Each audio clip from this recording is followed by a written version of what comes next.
दोस्तों जैसे कि आप देख सकते हैं एक बड़ी ट्रेलर में ये एजेक्स मशीन लोड हुई है। तो देखते हैं दोस्तों ये एजेक्स कैसे उतरने वाली है। तो दोस्तों वीडियो में बने रहें और वीडियो को अंत तक जरूर देखें।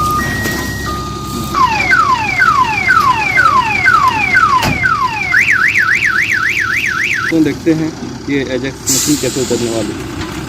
वीडियो बहुत ही मज़ेदार होने वाली है। मार्चा के उड़ू